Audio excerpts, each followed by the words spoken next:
Welcome to 1 minute 1 GST provision revision series. आज का हमारा टॉपिक है section 7 subsection 1 clause C.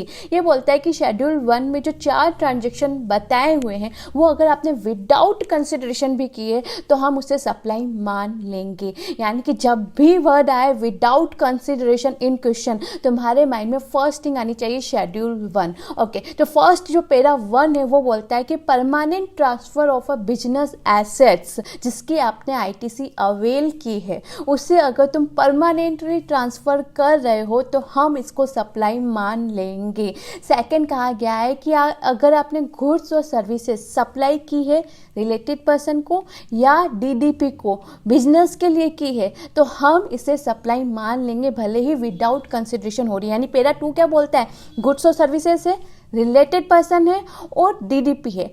Third business के लिए ये तीनों कंडीशन फुलफिल होती है तो आप इसको सप्लाई मान लोगे। लेकिन एक प्रोविजो इसमें दिया है और कहा है कि अगर एम्प्लॉयर एम्प्लॉय को अप टू ₹50,000 का इन अ फाइनेंशियल ईयर गिफ्ट देता है तो हम इसको सप्लाई नहीं मानेंगे। यानी कि अगर तुमने 50,000 के अंडर गिफ्ट लिया है एम्प्लॉयर से तो वो सप्लाई नहीं मानी जाएगी। लेकिन मान लो 51,000 का तुमने गिफ्ट लिया है तो उसे सप्लाई मान लिया जाएगा।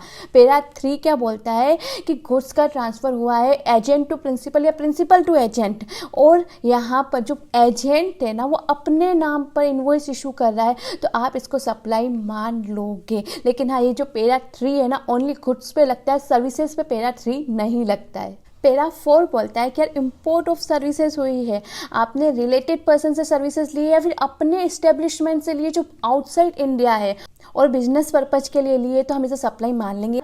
यानी पैरा 4 के लिए 3 कंडीशन होनी चाहिए। Number 1 import of a service, related person या own establishment establish outside India and third business के लिए। अगर ये तीनों कंडीशन फुलफिल हो रही है और आप भले विदाउट कंसिडरेशन कर रहे हो ये चीज़ लेकिन इसको हम सप्लाई मान लेंगे। यानी शेड्यूल 1 को फटाफट रिवाइज करो तो कौन से 4 ट्रांजेक्शन, परमानेंट ट्रांसफर जहाँ पे आपने आईटीसी अवेल की है, सेकंड गुड्स और सर्विसेज आपने रिलेटेड पर्सन को दी है या फिर डीडीपी को दी है, पैरा 3 प्रिंसिपल टू एजेंट या agent to principal goods of supply हुआ है, थर्ड सप्लाई ऑफ गुड्स हुआ है प्रिंसिपल टू एजेंट या एजेंट टू प्रिंसिपल और जहां एजेंट ने अपने नाम पर इनवॉइस इशू किया है, फोर्थ इंपोर्ट ऑफ सर्विसेज हुई है, रिलेटेड पर्सन से हुई है, ओवर एस्टेब्लिशमेंट से हुई है और बिजनेस के लिए हुई है। तो ये चारों केस होते हैं तो भले ही विदाउट कंसिडरेशन आपका ट्रांजेक्शन हो रहा हो हम इसे सप्लाई मान लेंगे।